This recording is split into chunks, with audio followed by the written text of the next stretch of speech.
Sir, मैं 11 point आपके सामने रखूंगा जो मैं बताने की कोशिश करूंगा कि क्यों हम इस तहरीक अदम एतमाद की तायीद में और मोदी हुकूमत की मुखालिफत में खड़े हैं। सर, हालिया दिनों में हमारे मुल्क में ट्रेन में एक वर्दीपोश दहशतगर्द ने अपने सीनियर मीना साहब का कत्ल करने के बाद ट्रेन के कंपार्टमेंट में जाकर नाम पूछकर, चेहरे पर दाढ़ी देखकर, कपड़े देखकर उनको कत्ल कर दिया और उसके बाद उसने कहा कि इस देश में रहना है तो मोदी को वोट देना पड़ेगा।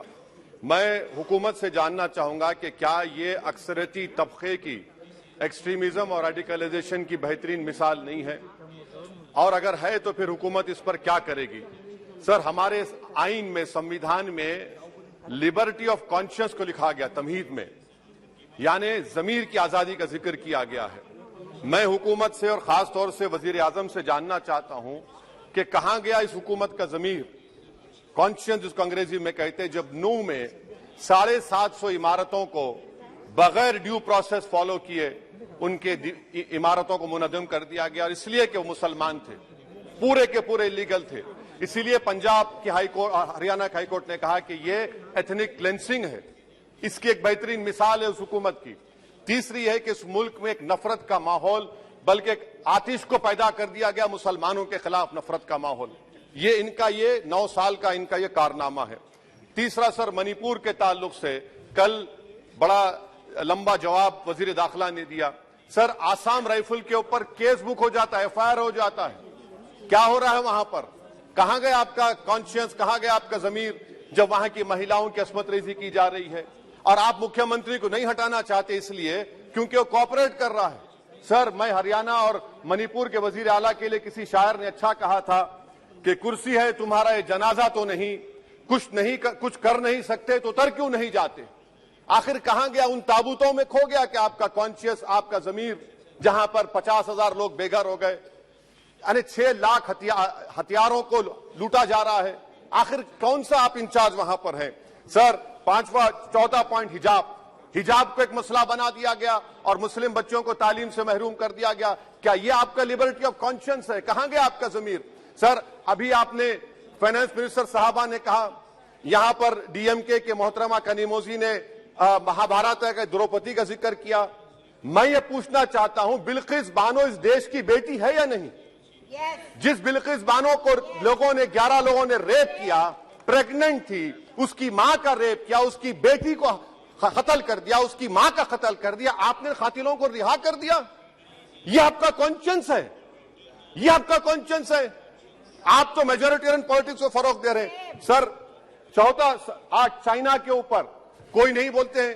प्रधानमंत्री मोदी ने उस वक्त 2013 में जब प्रधानमंत्री नहीं थे, कहा था कि समस्या बॉर्डर पर नहीं, दिल्ली में है। अगर हम अपनी जमीन पर हैं तो डिसएंगेजमेंट क्यों कर रहे हैं? क्या आज चीन हमारी जमीन पर नहीं बैठा है? क्या आज चीन से आप बातचीत कर रहे हैं? आप डिसएंगेजमेंट कर दिए। बताइए डीएस्केलेशन, डी-इंडक्शन कब होगा? मैं आपके जरिए से हुकूमत को बता रहा हूं कि अगर प्रधानमंत्री ने अहमदाबाद में शी जिनपिंग को बुलाकर झूला झुलाया था, क्या हुआ? क्या नतीजा निकला उसका? चेन्नई दिखाया, क्या नतीजा निकला? सर, इसलिए चीन पर बोलिए, चीन को उखाड़ कर फेंकिए। सर, और एक पॉइंट जिस पर मैं मुखालिफ तायीद में खड़ा हूं, हाई इन्फ्लेशन है इस मुल्क में, हाई अनएम्प्लॉयमेंट है, स्टैग्नेटिंग कंजम्पशन है। इसकी वजह से महिलाओं में हाई एनीमिया लीड कर रहा है। ये हुकूमत इसकी जिम्मेदार है। सर, कुलभूषण जाधव कहां है? पाकिस्तान में बैठा है, आप क्यों नहीं लेके आते? आप विश्वगुरु कहते हैं, कुलभूषण जाधव को भूल गए आप। कतर में 8 नेवी ऑफिसर 1 साल से जेल में हैं, आप नहीं ला सके उनको। सर, और एक चीज, 1991 का प्लेसेस ऑफ वर्शिप एक्ट इस ऐवान में पास किया गया था कि तारीख के जख्मों को नहीं खुरेदा जाएगा। आप खिरोद रहे हैं उनको। मैं आपको इंतबाह दे रहा हूं, वार्न कर रहा हूं, इस मुल्क को 90 के दहे में मत लेकर जाइए। 91 का एक्ट सुप्रीम कोर्ट में जवाब दीजिए कि आपकी हुकूमत 91 प्लेस ऑफ वर्शिप एक्ट की कायम है, उस पर कायम रहेगी। UCC सर, इस UCC का फॉर्मूला क्या है? एक मुल्क में एक मजहब, एक कल्चर, एक जबान। ये तो डिक्टेटरों का फॉर्मूला है। भारत एक गुलदस्ता है, भारत एक मोजाइक है। यहाँ पर बेशुमार जबाने, बेशुमार मज़ाहिब बोले जाते हैं, और हिंदू अनडिवाइडेड फैमिली में। Sir, I am concluding. 8,75,75 Hindu खानदानों को 3,800 करोड़ डिडक्शन मिला। इसके बारे में आप क्या कहेंगे सर? और मैं कंक्लूड करने से पहले आपको बताना चाह रहा हूं कि माइनॉरिटी वेलफेयर का बजट 40% कम कर दिया गया। पढ़ो प्रदेश, प्री मैट्रिक स्कॉलरशिप कम कर दी गई, मौलाना आजाद फाउंडेशन खत्म कर दिया गया फेलोशिप, और इसकी वजह से 1,80,000 मुसलमान हायर एजुकेशन में गायब हो चुके हैं। सर, मैं इख्तिताम में कह रहा हूं कि पसमानदा मुसलमान से प्रधानमंत्री को बड़ी मोहब्बत है। ये कौन सी आपकी मोहब्बत है पसमानदा, जो आपका एक मुसलमान मिनिस्टर नहीं है वहां पर? इखलाक से लेकर पीलू खान से लेकर अफान अंसारी से लेकर लुकमान अंसारी, मॉब लिंचिंग पूरे पसमानदा मुसलमान की होती है। पावरलूम बंद है अंसारियों के, कुरैश बरादरी का कारोबार बंद किया जाता है। स्पीकर सर, मैं कंक्लूजन में अभी कल हमारे होम मिनिस्टर ने कहा था क्विट इंडिया। अगर इनको मालूम हो जाए कि क्विट इंडिया का नारा एक मुसलमान ने दिया था तो वो भी नहीं बोलेंगे, वो नहीं मालूम था उनको। उसका मैं कंक्लूड कर रहा हूं, उसका नाम यूसुफ मेहर अली था सर।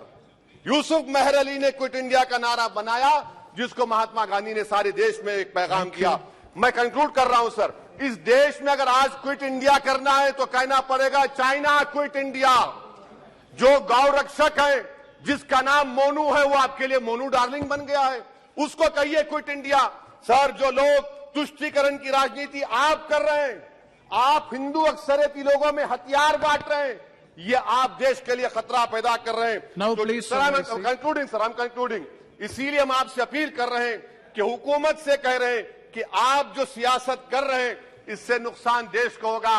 प्रधानमंत्री जब खड़े होकर जवाब देंगे, हम उनसे पूछना चाह रहे हैं, पॉइंटेड क्वेश्चन है, क्या देश बड़ा है या हिंदुत्व गोलवालकर की आइडियोलॉजी बड़ी है? मैं इस तहरीक अदम एतमाद की तायद में खड़ा हूं और हुकूमत की मुखालिफत में। सर, एक आधा मिनट सर। सर, दो लोग, दो महाज है इस मुल्क में, एक चौकीदार है, एक दुकानदार है। एक चौकीदार, एक दुकानदार है। जब जुल्म हम पे होता कोई मुंह नहीं खोलते। यूएपीए का कानून अमित शाह ने लाया, इन दुकानदारों ने तायद की। आज उस यूएपीए का कानून में 83 साल का बुढ़ा सिपर, खत्म करो, सिपर ने होने से मर गया। आखिर कब तक दुकानदार और चौकीदार हमारी लाशों पर सियासत? सर, हम कंक्लूडिंग, कब तक सियासत करेंगे? अगर आप जुल्म के खिलाफ आवाज नहीं उठाएंगे तो आपकी दुकानदारी नहीं चलेगी, चौकीदार को पता धन्यवाद श्री तीसरा महाज करेगा। शुक्रिया सर।